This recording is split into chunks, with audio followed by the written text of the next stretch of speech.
दोस्तों इस लेसन में हम लोग जिस प्रिंसिपल ऑफ डिजाइन के बारे में जिक्र करेंगे उसका नाम है जी कॉन्ट्रास्ट। कॉन्ट्रास्ट भी ग्राफिक डिजाइन के अंदर बहुत ज्यादा इंपॉर्टेंट प्रिंसिपल के तौर पे जाना और माना जाता है।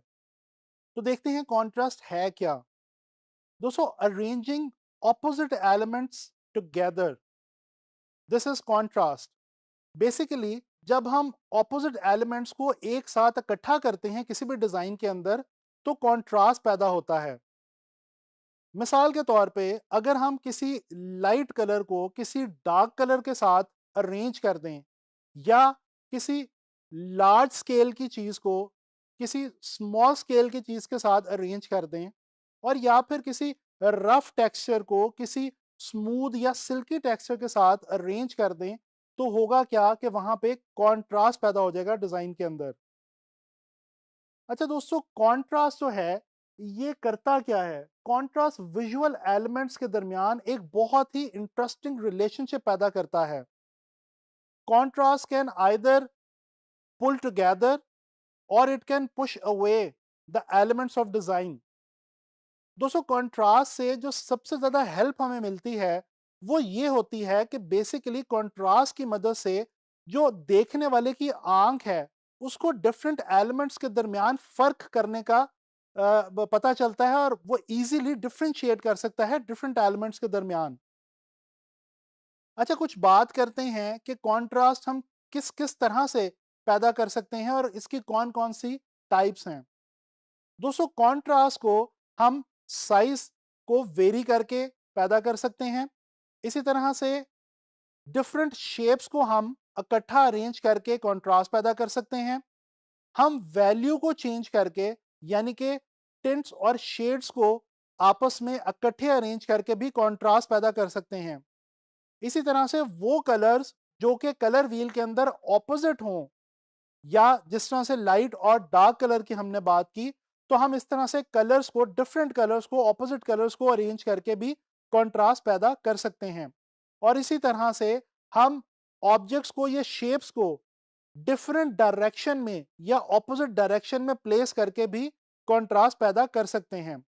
अगर हम नजर दौड़ाते हैं इस विजुअल की तरफ, तो हम ये देख सकते हैं कि सबसे पहले डायग्राम के अंदर डिफरेंट साइज के सर्कल्स को कुछ इस तरह से अरेंज किया गया है कि बड़े साइज के सर्कल्स और छोटे साइज के सर्कल्स की अरेंजमेंट से हमें उनके साइज में डिफरेंशिएट करना आसान हो गया है।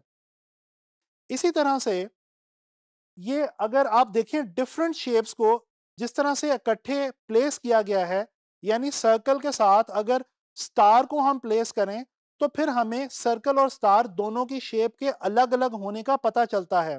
तो इस तरह से भी कॉन्ट्रास्ट पैदा हो रहा है। इसी तरह से आप देख सकते हैं कि कुछ ऐसे सर्कल्स आपस में इकट्ठे प्लेस किए गए हैं जिनमें से कुछ लाइटर टोन वाले हैं और कुछ डार्कर टोन वाले हैं।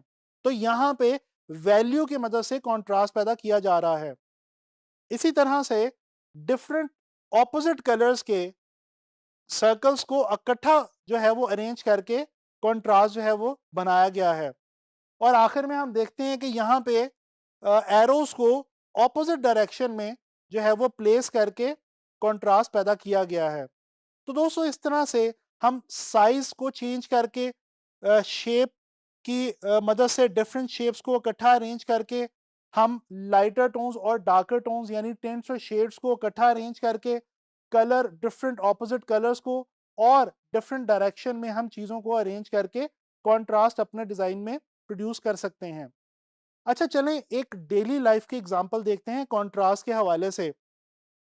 दोस्तों मेन ड्रेसिंग के अंदर, जेंट्स की ड्रेसिंग के अंदर जब हम सूटिंग करते हैं तो ब्लू कलर के कोट या शर्ट के साथ ऑफ वाइट या ऑकर कलर की या किसी भी लाइट कलर की पैंट या ट्राउजर को पहनना हम बहुत पसंद करते हैं। बेसिकली हम एक ऐसा ड्रेस कॉम्बिनेशन चूज कर रहे हैं अपने लिए जिसमें कॉन्ट्रास्ट मौजूद है। तो इस तरह से देखने वाले को हमारा जो कलर्स हैं हमारे ड्रेसिंग के वो बहुत ज़्यादा अपील करते हैं। इसी तरह से फीमेल्स की ड्रेसिंग में भी अगर हम देखें तो सेम प्रिंसिपल इसी तरह से अप्लाई होता है। तो आपने देखा कि हमारी डेली लाइफ में भी कॉन्ट्रास्ट जो है वो बहुत ज़्यादा अहमियत रखता है। अच्छा दोस्तों, ग्राफिक डिज़ाइन की स्पेसिफिकली अगर बात करें तो ग्राफिक डिज़ाइन में डिफरेंट जो हम चीज़ें बनाते हैं, डिफरेंट आइटम्स प्रोड्यूस करते हैं डिज़ाइन के हवाले से, जैसे कि लोगो, वेबसाइट, पोस्टर, ब्रोशर, इन तमाम चीज़ों के अंदर कंट्रास्ट को बहुत ही ज़्यादा अहमियत हासिल है। आप लोग स्क्रीन के ऊपर इस वक्त देख सकते हैं एक लोगो। ये एक बहुत ही मशहूर ज़माना कंपनी का लोगो है और इसके अंदर आप देख सकते हैं कि ऑपोजिट कलर्स को कुछ इस तरह से कंबाइन किया गया है कि ये कलर के बेस पे बहुत ही खूबसूरत कंट्रास्ट ऐड कर रहा है इस लोगो के अंदर। और यही इस लोगो की खासियत भी है डिज़ाइन के पॉइंट ऑफ व्यू से। इसी तरह से अगर हम डिजिटल इलस्ट्रेशन को देखें, तो हम देख सकते हैं कि डिफरेंट कलर्स को, ऑपोजिट कलर्स को आपस में, लाइट और डार्क्स को आपस में कुछ इस तरह से कंबाइन किया गया है कि जो इलस्ट्रेशन है उसकी फेस वैल्यू बहुत ज़्यादा बढ़ गई है और देखने में ये बहुत ज़्यादा इंटरेस्टिंग लगने लग गई है। इसी तरह से अगर हम इस पोस्टर को देखें, तो हमें पता ये चलता है कि ना सिर्फ यहाँ पे टेक्स्ट के साइज को, स्केल को डिफर करके और डिफरेंट स्केल के टेक्स्ट को आपस में अरेंज करके यहाँ पे कंट्रास्ट बनाया गया है, बल्कि इसके अलावा ब्लैक और वाइट जो हमें पियानो की कीज के अंदर नजर आ रहे हैं, वो भी एक बहुत ही खूबसूरत कंट्रास्ट जो है वो पैदा कर रहा है।